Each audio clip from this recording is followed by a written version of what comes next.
All right, so let's dive into the Overman and the Void because there's this fundamental question at the heart of it all. What happens when the hero actually wins? And what if that victory is way more terrifying than the struggle ever was? We're going to break down the real price of getting everything you ever wanted. So we start right at the philosophical climax of the story. Our protagonist, Wotan, drops this absolute bombshell of a line. It's this thunderous verdict, right? A total, complete affirmation of all existence. And for him, this isn't just some casual statement. It's everything. It's him looking at all the good, all the bad, all the pain of his journey and saying, yes, do it again. I want it all. And just like that, he's done it. He has finally overcome this massive, long struggle against what he calls the herd. Mediocrity, conformity, all of it. And now he stands completely alone, totally triumphant. He is the master of his own reality. But this is where the story gets really interesting and takes a sharp turn. I mean, think about it. After you've conquered everything, what's left to do? The immediate aftermath of Wotan's reality-shattering choice reveals a kind of victory that is way stranger and, frankly, a lot darker than anyone could have possibly imagined. You'd think his victory would look like a paradise, right?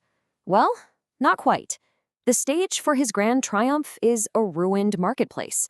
The whole world is plunged into this authentic silence, and it's become nothing more than a gray wasteland. This isn't some glorious kingdom he's inherited. It's a desolate, empty world, and he's the only one there to rule it. So you gotta understand, Wotan's entire identity has just been flipped on its head. He's not the guy fighting the masses anymore. He's moved way beyond that. He now stands in what the story calls glorious isolation, because he himself has become the sole meaning of the earth. And yet, there's a huge problem. The victory feels completely hollow. The world he's won is described as a desolation of obsolete delusions.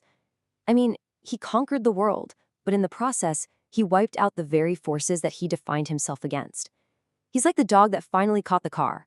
Now what? His purpose is gone. Now, at the exact same time, the story's antagonist, Mephistopheles, goes through this absolutely chilling transformation. He's no longer just the witty, cynical guy mocking human weakness from the cheap seats. Oh no, he's decided to get his hands dirty. He's got a brand new, much more active role. He's not just a tempter anymore, he's a full-on architect of what's called a metaphysical trap.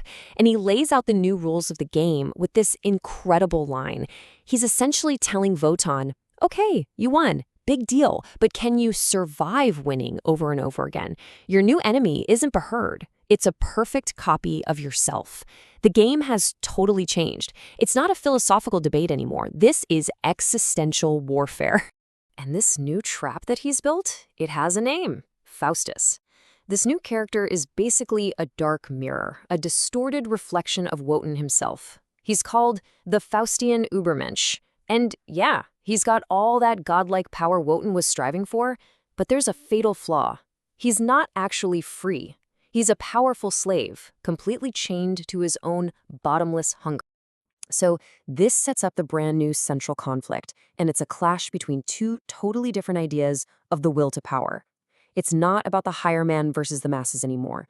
Now it's about Wotan's power to create new things, new values, versus Faustus's power to simply consume and destroy everything in his path. Creation versus consumption. That's the new battleground. And this whole confrontation just blows the doors open for the next part of the story. We're shifting away from a human-level struggle and blasting off into full-blown cosmic horror. We're left with these massive, terrifying questions like, how do you fight a perfect copy of yourself? And how do you escape a prison when the bars aren't made of steel but of morality itself? Let's talk about that God-sized cage, because this is a brilliant concept. The old rules that Wotan fought so hard against, the systems of good and evil designed to keep the powerful in check, well, those rules have now been weaponized. It's not just some human weakness anymore. Mephistopheles is actively building it into a sophisticated prison, custom-made to trap a god. The story gives us this perfect metaphor to explain Wotan's new situation. Think of him as a voyager, a sailor on a ship. For his whole life, he's been navigating these dangerous, shallow waters right near the shore. Those are the coastal reefs, that's the herd. And now, finally, he's made it through. He's passed all the dangers, and he's sailed out into the vast open sea. This is what the story calls his terrible freedom. There's nothing but an endless horizon. No land, no limits, no rules. But here's the catch, and it's a huge one. His escape is total, but it's also permanent. It's a one-way ticket. In achieving this ultimate freedom, he's lost any chance of ever going back. The very shore he fought to escape from, it's just gone.